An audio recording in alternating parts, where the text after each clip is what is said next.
आम चुनाव से पहले राजस्थान के मेवाड़ इलाके से पर्यटन को और बढ़ावा देने की मांग सामने आई है।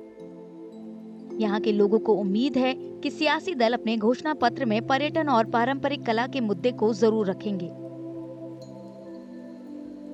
मेवाड़ में सबसे ज़्यादा आज टूरिज्म की संभावना है और यहाँ की जो जनता है लगभग 40 से 50% लोग जो है इस टूरिज्म इंडस्ट्री से जुड़े हुए हैं और जो भी यहाँ की आय का स्रोत है वो मेन अगर मैं कहना चाहूँगा तो टूरिज्म ही है। उदयपुर, राजसमंद, भीलवाड़ा, चित्तौड़गढ़ और प्रतापगढ़ मेवाड़ रीजन के मुख्य शहर हैं। सुखाड़िया सर्कल, पिछौला, फतेह सागर, सहेलियों की बाड़ी और सिटी पैलेस जैसे मशहूर पर्यटन स्थल इन्हीं शहरों में हैं। ऐसी चीज़ों को डेवलप किया जाए जिससे कि आने वाले टूरिस्टों को उसके बारे में बताया जा सके कि किस तरह से इसको बनाया होगा, उस समय में क्या सोच के बनाया होगा, जो पुराने जो राजा थे वो किस तरह से कामों को करवाते थे, उनका विजन क्या था।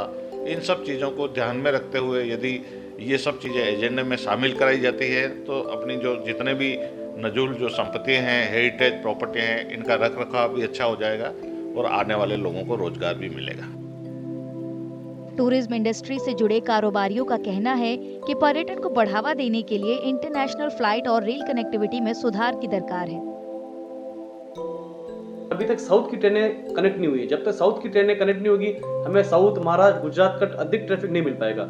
उदयपुर को अहमदाबाद, सूरत, बॉम्बे के रास्ते साउथ को कनेक्ट किया जाना चाहिए। इससे वहाँ साउथ से आने पर्यटकों को सुगमता रहेगी। इसके साथ ही उदयपुर में इंटरनेशनल फ्लाइट्स अभी तक शुरू नहीं की गई है।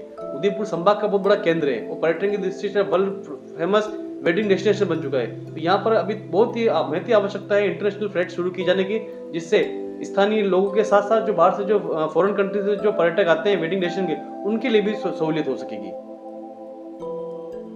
मेवाड़ क्षेत्र में कई हेरिटेज प्लेस और मशहूर अरावली की पहाड़ियां भी हैं। निर्माण और खनन से इनको खतरा है, लिहाजा इनके बेहतर रखरखाव और संरक्षण की मांग भी उठ रही है। झीलें आगे मतलब लाइफ लाइन जिसे कहा जा सकता है वो है।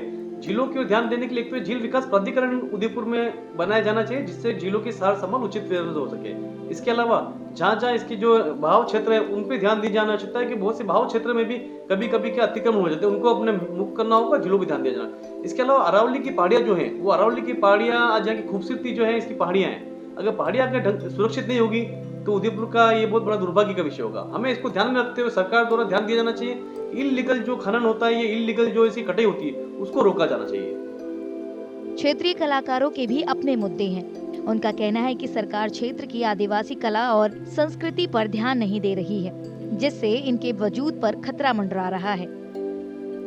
राजनीतिक पार्टियां जितनी भी हैं उनको यहाँ जो लुप्त होती हुई कला है मिनिएचर पेंटिंग, उसके ऊपर ध्यान देना चाहिए और जो जीएसटी लगा रखी है 12% जीएसटी लगती है वो उसको खत्म करना चाहिए। और जितने भी यहाँ आर्ट है, जैसे पहले खिलौनों का उदयपुर का फेमस था, खिलौनों में पूरा खत्म होता जा रहा है और जो आर्टिस्ट यहाँ है उनको अलग से संरक्षण देकर, जिनको या तो कहीं अच्छा अलग मार्केट बनाकर उनको संरक्षण दे, उनको अलग से कुछ रोजगार दे तो उसमें ज़्यादा ठीक रहेगा। मेवाड़ की जनता को उम्मीद है कि चुनाव प्रचार के दौरान भीलवाड़ा में टेक्सटाइल पार्क का मुद्दा भी उठेगा, जो लंबे समय से लटका पड़ा है।